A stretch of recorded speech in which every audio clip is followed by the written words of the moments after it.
وكل محدثة بدعة وكل بدعة ضلالة وكل ضلالة في النار۔ آپ تمام مرد و خواتین حضرات کو عید الفطر مبارک ہو۔ اور یقیناً یہ خوشی کا دن ہے۔ آپ صلی اللہ علیہ وسلم رمضان المبارک کے پورے مہینے کے روزے رکھنے کے بعد، پورے مہینے کی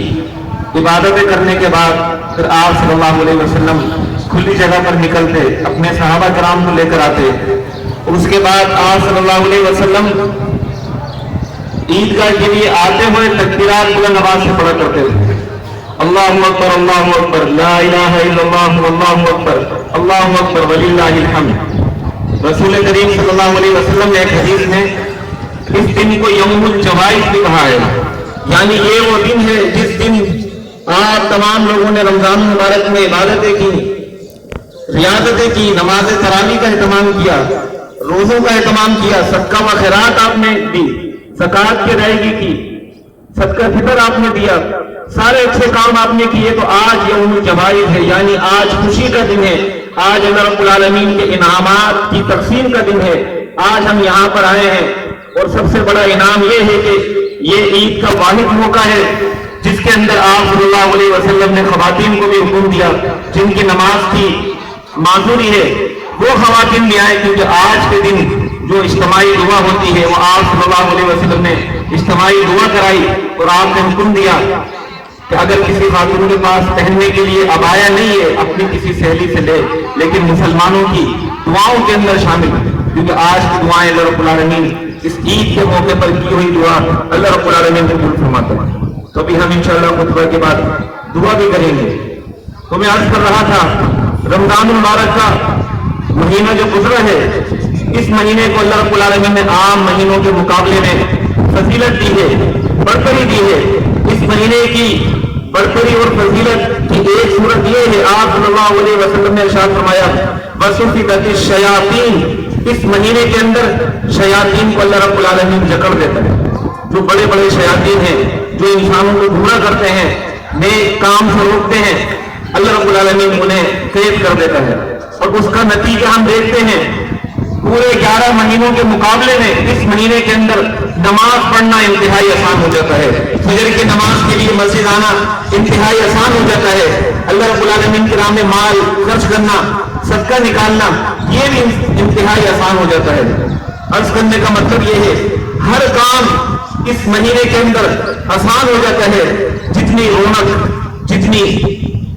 چہل پہل اس مہینے کے اندر ہوتی ہے عبادت کے حوالے سے کسی اور مہینے میں نہیں ہوتی، لیکن جیسے ہی شوال کا چاند نظر آتا ہے اللہ رب العالمین پھر یہ شیاطین کو کھول دیتا ہے۔ اب یہ شیاطین آتے ہیں، کوشش میں لگتے ہیں کہ آج اس شخص نے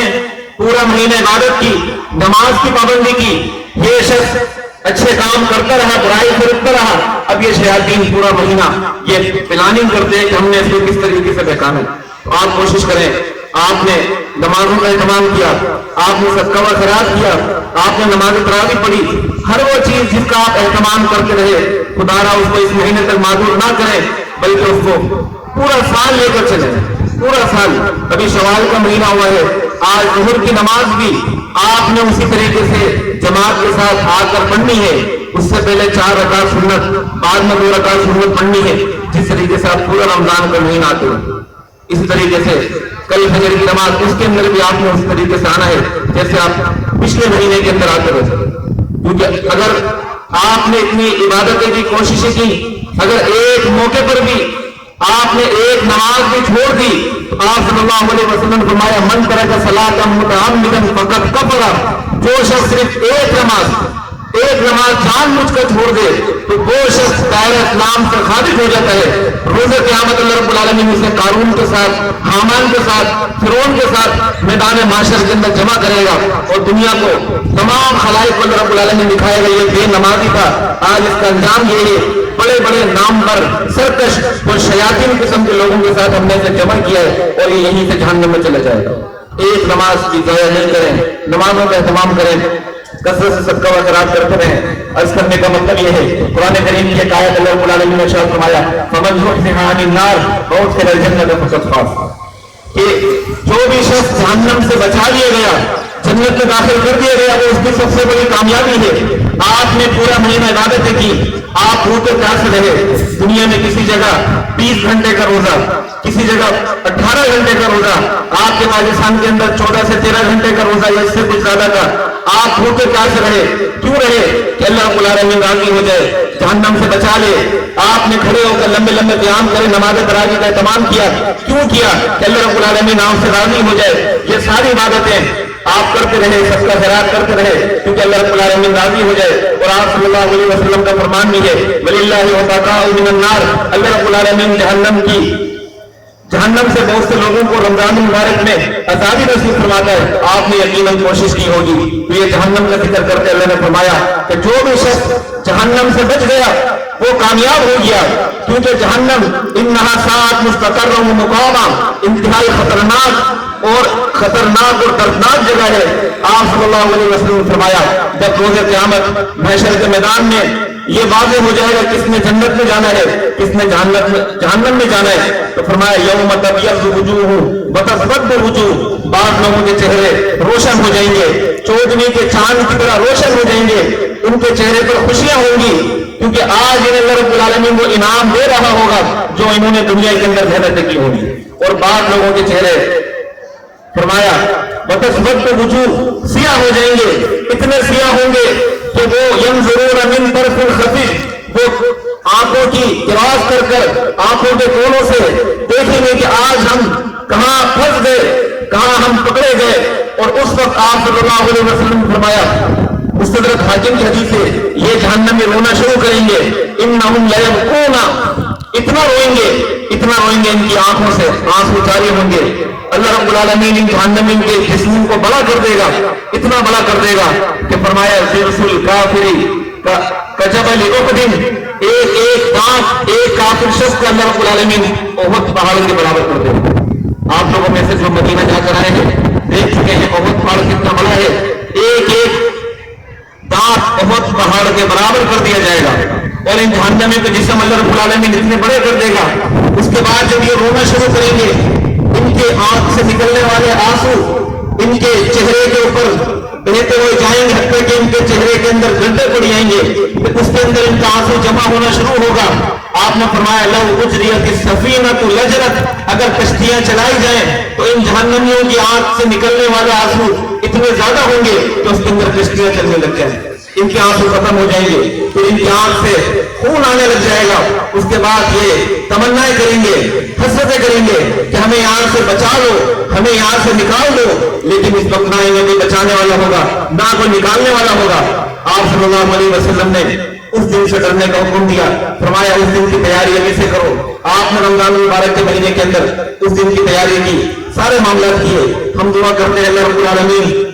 ہمیں جہنم سے آزادی نصیب فرما دے. پھر آپ صلی اللہ علیہ وسلم نے فرمایا کہ یہ جہنمی لوگ جب جہنم کے اندر روئیں گے, ان کے اتنے آنسو ہوں گے, کشتیاں چل جائیں, اور اس کے بعد پھر یہ ایک دوسرے سے جھگڑنا شروع کریں گے. سورہ مومن فرمایا وَإِذَا تَحَاجُّونَ فِي النَّارِ فَيَقُولُ الضُّعَفَاءُ لِلَّذِينَ اسْتَكْبَرُوا إِنَّا كُنَّا لَكُمْ تَبَعًا فَهَلْ يَنظُرُونَ عَنَّا نَصِيبًا مِنَ النَّارِ, کہ ان جہنمیوں نے دنیا کے اندر ایک دوسرے کی بیعت کی ہوئی تھی. یہ لوگ اپنے جیسے لوگوں کو اپنا پیر, اپنا مرشد, اپنا رہنما سمجھتے تھے, اور وہ انہیں اگر کہتے تھے کہ تم دین سے دور ہو جاؤ, تم نمازیں چھوڑ دو, ہم تمہیں اللہ رب العالمین سے بچوا دیں گے, تم نے کچھ نہیں کرنا, بس تم نے ہمارے ہاتھ پر بیعت کرنی ہے, ہم جیسے تمہیں بتائیں اس طریقے سے چلنا ہے. یہ ان کے بتائے ہوئے طریقے پر چلتے رہے, نمازیں چھوڑی, دین سے دور ہو گئے, شرک کے اندر مبتلا ہو گئے, حتیٰ کہ روز قیامت جب قائم ہوگی جہنم کے اندر ہی اپنے ان پیروں کو, اپنے مرشدوں کو تلاش کریں گے. اس کے بعد دیکھیں گے کہ وہ نظر آ جائیں گے, اللہ رب العالمین کو کہیں گے کہ اللہ رب العالمین آپ کی سے ہمیں نظر آتا, انہیں تھوڑا عذاب دے کیونکہ انہوں نے ہمیں دنیا کے اندر گمراہ کیا تھا. اللہ رب العالمین کہے گا کہ کوئی انسان ہے بلا کہ اللہ تعالیٰ ہر کسی کے لیے آج تھوڑا عذاب ہے, تمہیں اس چیز کی کوئی سمجھ نہیں ہے, تم دنیا کے اندر ان کے بہکاوے آتے رہے, آج تمہیں بھی ہم نے جہنم میں ڈال دیا, تمہارے پیروں کو بھی جہنم میں ڈال دیا. تو ابھی ہمارے پاس مہلت ہے, حج کی کھلی کتاب آپ کے سامنے ہے, قرآن کریم آپ پڑھیں, احادیث پڑھیں. قرآن کریم کے اندر اللہ رب العالمین نے فرمایا کہ سب سے بڑا گناہ جو اس روئے زمین پر ہوتا ہے وہ شرک ہے. جو شخص شرک شرک سے بچ گیا اللہ رب العالمین اسے جہنم سے نکال کر جنت میں داخل کر دے. تو کوشش کریں ہمیشہ شرک سے بچیں, اپنا یہ عقیدہ بنائیں اگر کوئی مشکل کشائی کر سکتا ہے اللہ رب العالمین ہے, اگر کوئی اولاد دے سکتا ہے اللہ رب العالمین ہے, آپ کے بچوں کے رشتے لگوانے کے لیے اگر کوئی اسباب مہیا کر سکتا ہے اللہ رب العالمین ہے, اگر آپ کو کوئی شفا دے سکتا ہے اللہ رب العالمین ہے. نہ آپ کا کسی جگہ پر عقیدہ ہونا چاہیے, نہ کسی سے آپ کا کوئی سلسلہ ہونا چاہیے, نہ آپ کے ہاتھ میں کوئی دھاگا ہونا چاہیے جو آپ یہ نیت سے باندھیں کہ یہ میں نے دھاگا باندھا ہے اب مجھے اولاد مل جائے گی, میرے گھر کے اندر ایک چیز لٹک رہی ہے, اس چیز کے لٹکنے سے میرے گھر میں برکت آ جائے گی, میرے بچوں کو نظر لگ جاتی ہے, ایک جگہ سے میں نے کوئی چیز کر پہنا دی میرے بچوں کی نظر بد دور ہو جائے گی. آپ اس طریقے کا عقیدہ رکھیں, دنیا کے اندر لمبے لمبے سفر کریں, کسی جگہ آپ جائیں وہاں جا کر مدفون شخص سے یہ دعا کریں وہ بارش برسا دے, کہ دوسرے علاقے کے اندر جائیں وہاں کوئی مدفون ہو اس سے جا کر آپ یہ دعا کریں کہ وہ آپ کو اولاد دے گا, تیسرے علاقے کے اندر آپ جائیں وہاں پر جا کر آپ یہ دعا کریں کہ وہ ہمارے بچوں کے رشتے لگوائے گا, چوتھے علاقے کے اندر جائیں جو سجدہ اللہ رب العالمین کو کرنا ہے آپ اس مدفون شخص کے سامنے اپنی پیشانی ٹکائیں اور آپ کو یہ عقیدہ ہو کہ یہ قبر کے اندر جو شخص موجود ہے یہ میری دعا سن رہا ہے, یہ مجھے اولاد بھی دے رہا ہے, مجھے رزق دے رہا ہے, میرے کاروبار میں خوشحالی کر رہا ہے, تو اس سے بڑا بدترین عقیدہ کوئی ہو ہی نہیں سکتا. اور ایسا عقیدہ رکھنے والا شخص اللہ رب العالمین نے فرمایا ان اللہ لا یغفر ان یشرک بہ ویغفر ما دون ذلک لمن یشاء, کہ اللہ رب العالمین قرآن کریم کی آیت میں آپ کے سامنے پڑھ رہا ہوں سورہ نساء کی, اس طرح کا جو بھی عقیدہ رکھے گا ہو ہی نہیں سکتا کہ اللہ رب العالمین روز قیامت اسے معاف فرما دے. حتیٰ کہ ابراہیم علیہ السلام جیسے عظیم الشان پیغمبر کا باپ جو عقیدہ توحید کے بغیر فوت ہوا وہ بھی روز قیامت اللہ رب العالمین کا حکم ہوگا اس کو جہنم میں ڈال دو. ابراہیم علیہ السلام کہیں گے پروردگار یہ تو میرا والد ہے, میرے رسوائی ہے کہ میں بیٹا ہوں, میرا باپ جہنم میں جا رہا ہے, میں جنت میں جا رہا ہوں. اللہ رب العالمین کہے گا ہمارا قاعدہ کبھی تبدیل نہیں ہوتا, جس شخص نے شرک کیا اور اس کی موت واقع ہو گئی اس نے اللہ رب العالمین سے توبہ نہیں کی اب وہ جہنم میں جائے گا, چاہے وہ کسی نبی کا باپ ہو, کسی نبی کا بیٹا ہو, کسی نبی کی بیوی ہو, اس کا انبیاء کرام کے خاندان سے بھی کوئی نہ کوئی رشتہ ہو, لیکن آج اس کی بخشش نہیں ہونی, آج اس کی معافی نہیں ہونی. اللہ رب العالمین کا حکم ہوگا یا ابراہیم انظر الی قدمیک, ابراہیم اپنے پاؤں کی طرف دیکھو. ابراہیم علیہ السلام اپنے پاؤں کی طرف دیکھیں گے. آپ صلی اللہ علیہ وسلم نے فرمایا فإذا ہوا کہ جیسے ہی ابراہیم علیہ السلام اپنے پاؤں کی طرف دیکھیں گے بريح منتطع, ایک کیچڑ کے اندر لت پت ایک بچھو ایک جانور ہوتا ہے جو قبر سے مردے نکال کر کھاتا ہے, قبرستانوں میں جانور پایا جاتا ہے. ابراہیم علیہ السلام عظیم الشان پیغمبر کے باپ کو جس نے توحید نہیں اپنائی, اپنے بیٹے کو پتھر مار کر گھر سے نکل جانے کا حکم دیا, آج اس کا انجام کیا ہو رہا ہے. ابراہیم علیہ السلام اپنے پاؤں میں دیکھیں گے تو ایک بچھو کیچڑ کے اندر لت پت ان کے پاؤں میں ہوگا. اللہ رب العالمین کا حکم ہوگا فرشتوں کو اس کو بچھو کو کھینچ کر اسے جہنم میں ڈال دو. آج ہمارا قاعدہ تبدیل نہیں ہوگا. ابراہیم عظیم شان پیغمبر ہیں, انہوں نے بیٹے تک کی قربانی کر دی تھی, ان کا باپ اگر وہ شرک کر کر آیا تو آج اس کی بھی معافی نہیں ہونی. آج اس سے اندازہ لگائیے میں اور آپ کون ہوتے ہیں, نہ ہم کسی نبی کے بیٹے ہیں, نہ کسی نبی کے باپ ہیں, نہ کسی نبی کے اولاد میں سے ہیں. اس کے بعد اگر ہم عقیدہ رکھیں کہ ہم فلاں شخص کے راستے پر چلیں اور وہ ہمیں روز قیامت بخشوا دے گا, قبر کے اندر فرشتے جب آئیں تو وہ ہمارے لیے جواب کے لیے آسانی کر دے گا, تو یہ بڑا بدترین اور خطرناک عقیدہ ہے. تو ہمیشہ شرک سے بچیں, ہمیشہ شرک سے بچیں, کبھی بھی شرک کے اندر مبتلا نہ ہو. اللہ نے فرمایا لَيَحْبَطَنَّ عَمَلُكَ لَئِنْ أَشْرَكْتَ لَيَحْبَطَنَّ عَمَلُكَ. محمد صلی اللہ علیہ وسلم آپ سے کبھی شرک نہیں ہو سکتا. قرآن کریم کی آیت میں آپ کے سامنے پڑھ رہا ہوں, لیکن اگر آپ نے بھی شرک کیا ہم آپ کو بھی نہیں چھوڑیں گے. پھر فرمایا وَلَوْ أَشْرَكُوا لَحَبِطَ أَعْمَالُهُمْ, اگر تمام انبیاء کرام اگر ان سے بھی شرک سے غلطی ہو جائے تو ان کی بھی معافی نہیں ہوگی. شرک کی کوئی معافی نہیں ہے. تو میں اور آپ کون ہوتے ہیں ہم شرک کریں. اللہ رب العالمین ہر چیز دینے پر قادر ہے. ہم کبھی ادھر جائیں کبھی ادھر جائیں, کبھی ایک علاقے کے اندر جائیں, کبھی ننگے پیر جائیں, کبھی چپل پہن کر جائیں, کبھی کپڑے آدھے پہن کر جائیں, کبھی سر ننگا کر کے جائیں, پھر وہاں جا کر رکوع کریں, سجود کریں, نذرانے دیں. یہ ساری چیزیں جو اللہ رب العالمین کے لیے اگر ہم کسی اور کے لیے کریں گے تو ہمارا شمار مشرکین میں ہوگا. اس مشرکین کے اندر شمار ہونے کے بعد آپ پورے رمضان کے روزے رکھیں, پورے رمضان کی تراویح پڑھیں, قیام اللیل کریں, اپنی ساری دولت اللہ رب العالمین کی راہ میں وقف کر دیں, لیکن آپ جب شرک سے نہیں بچ رہے تو آپ کا انجام قیامت والے دن مشرکین میں ہوگا. اللہ رب العالمین ہمیں ہمیشہ شرک سے محفوظ فرمائے۔ دوسری چیز، ہمیشہ اطاعت رسول کا اہتمام کریں، جو آپ صلی اللہ علیہ وسلم نے فرما دیا جب آپ تک پہنچ جائے یہ بات کہ پیارے پیغمبر صلی اللہ علیہ وسلم کا نماز کا طریقہ کیا ہے، آپ صلی اللہ علیہ وسلم نے کس طریقے سے زندگی گزاری، آپ تک جب ایک بھی حدیث پہنچ جائے اس کے بعد یہ نہ ہو آپ کہیں کہ ٹھیک ہے میں مانتا ہوں کہ آپ صلی اللہ علیہ وسلم نے نماز ایسے پڑھی،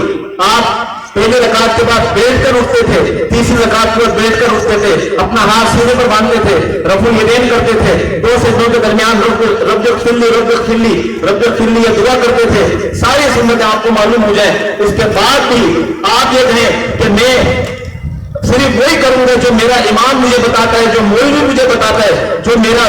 ایک باپ دادا کا طریقہ ہے میں وہ کروں گا، تو اس کے بعد آپ صلی اللہ علیہ وسلم کا جو قرآن کریم نازل ہوا سورہ نور آیت نمبر 63، اللہ رب العالمین نے سورہ نور میں فرمایا فَلْيَحْذَرِ الَّذِينَ يُخَالِفُونَ عَنْ أَمْرِهِ أَن تُصِيبَهُمْ فِتْنَةٌ، جو لوگ بھی آپ صلی اللہ علیہ وسلم کی مخالفت کرتے ہیں انہیں ڈرنا چاہیے، ایسا نہ ہو کہ اللہ رب العالمین انہیں فتنے میں مبتلا کر دے، یعنی وہ شرک کے اندر مبتلا ہو جائیں اور جہنم میں چلے جائیں۔ اللہ رب العالمین سے ہم دعا فرمائیں گے کہ اللہ رب العالمین ہمارے سارے معاملات آسان فرمائیں۔ دعا کرنے سے پہلے میں شکریہ ادا کروں گا جنہوں نے یہاں ہمارے جو ساتھی کوشش میں لگے رہے، پہلے ہم 3-4 سال 5 سال سے مسجد کے اندر نماز عید کا اہتمام کرا رہے تھے، الحمدللہ بھی یہاں پر ان کی کوشش سے یہ نماز عید کا اہتمام ہوا۔ محترم جناب عبدالوحید صاحب، علی بھائی، نئی دیگر جتنے لوگ اس کے اندر شامل تھے، اللہ رب العالمین ان کے لیے آسانیاں فرمائے، اور انشاءاللہ اس سلسلے کو اللہ رب العالمین کے حکم سے ہم اس کو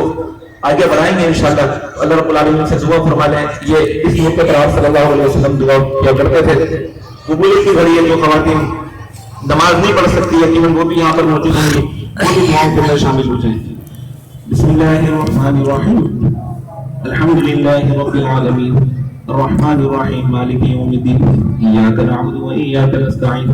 اهدنا الصراط المستقیم صراط الذین انعمت علیہم غیر المغضوب علیہم ولا الضالین آمین۔ اللهم صل على محمد وعلى ال محمد كما صليت على ابراهيم وعلى ال ابراهيم انك حميد مجيد۔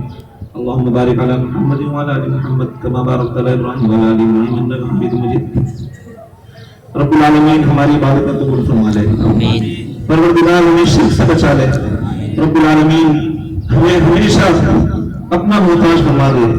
رب العالمین جب کبھی ہم مانگے، جب کبھی ہم جھکے ہماری گردن تیرے سامنے جھکے، رب العالمین جب کبھی ہم سجدہ کریں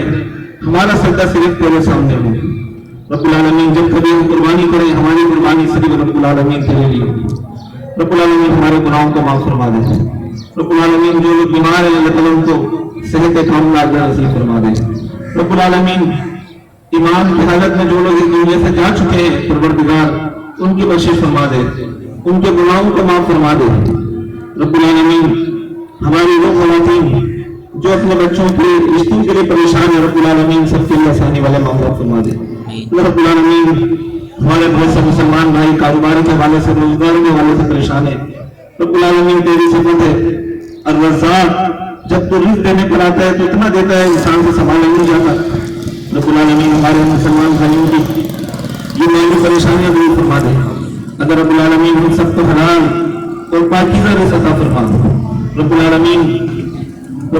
ہمارے جو بھی مسلمان بھائی کسی بھی حوالے سے پریشان ہیں رب العالمین مقروض ہو چکے ہیں، ان کے اوپر قرضہ چڑھ چکا ہے، رب العالمین اپنی رحمت سے اپنے خصوصی فضل سے ایسے حالات فرما دے رب العالمین ان سب کا قرضہ اتر جائے، رب العالمین اللہ رب العالمین تو ہم سب سے راضی ہو جا، پروردگار ہمارے دلوں کے اندر ہر بندے کے دل کے اندر ہر خاتون کے دل کے اندر کوئی نہ کوئی جائز خواہش موجود ہے، رب العالمین تجھ سے مانتے ہیں، تجھ سے امید لگاتے ہیں، تجھ سے چھپ کر سوال کرتے ہیں، خفیہ طور پر تجھ سے مانتے ہیں، اللہ رب العالمین تو علیم بذات صدور ہے، تو لوگوں کے دلوں کے حال کو جانتا ہے، رب العالمین ہم سب کے دلوں کی جائز خواہشات کو پورا فرما دے، رب العالمین ہمارے دلوں کے اندر جو جو امیدیں ہیں رب العالمین جو آپ سے اللہ رب العالمین امیدیں وابستہ ہیں رب العالمین ہماری امیدیں رب العالمین کو پوری فرما دے، رب العالمین ہمارے مسلمان بھائی جو دنیا میں کہیں بھی مظلومیت کے شکار ہیں اللہ رب العالمین تو ان سب کا حامی اور ناصر ہو جائے، رب العالمین جو لوگ اس دنیا کے اندر ہمارا مسلمان بھائی دوسروں کی اس بربریت کا نشانہ بن کر رب العالمین یہاں سے جا چکے ہیں، رب العالمین اس سے پہلے رمضان کے اندر اس سے پہلے رب العالمین کثیر تعداد میں جو ہمارے یہ بھائی شہید ہوئے ہماری بہنیں شہید ہوئی، رب العالمین نے معصوم بچے دودھ پیتے ہوئے دنیا سے دودھ کی وجہ سے رب العالمین ہلاک ہوئے، اگر رب العالمین ان کی جنت کے اندر تو اچھی مہمان نوازی فرما، اگر رب العالمین ہماری وہ مائیں جو اپنے بچوں کو بچاتے ہوئے دنیا سے چلے گئی، رب العالمین ہمارے وہ والدین اس علاقے کے جو اپنے معصوم بچوں کو اپنے سامنے مرتا ہوا دیکھ کر کچھ نہ کر سکے، رب العالمین ان کے لیے جنت کے اندر آسانیاں پیدا فرما دے، رب العالمین ان سب کو جنت میں داخل فرما دے، رب العالمین جو لوگ مسلمان ہیں دنیا میں کسی بھی جگہ کہیں بھی کسی بھی مظلومیت کے شکار ہیں، پروردگار تو سب کے لیے آسانی والے معاملات فرما دے، رب العالمین ہمارے ملک کی حفاظت فرما دے، اللہ تعالیٰ ہمیں اسلامی ملک کے رہنے والے ہیں، رب العالمین ہم تیرا اتنا شکر ادا کر کم ہے، رب العالمین ہم آزادی کے ساتھ نمازیں پڑھ سکتے ہیں، رب العالمین ہم آزادی کے ساتھ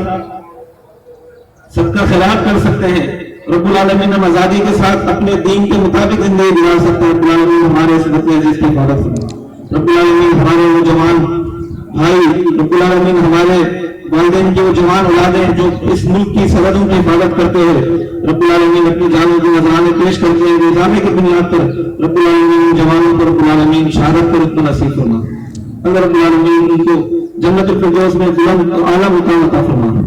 رب العالمین ہم سب کے گناہوں کو معاف فرما دے، رب العالمین ہماری دعائیں قبول فرما لے، رب العالمین اس مسجد کے یہ حصے ملاقات جو لوگ ہیں جو اس کے اندر اپنا حصہ ملاتے ہیں، رب العالمین سب سے راضی ہو جائے، آمین۔ ربنا تقبل منا انك انت السميع العليم، سبحان ربك رب العزة عما يصفون وسلام على المرسلين والحمد لله رب العالمين۔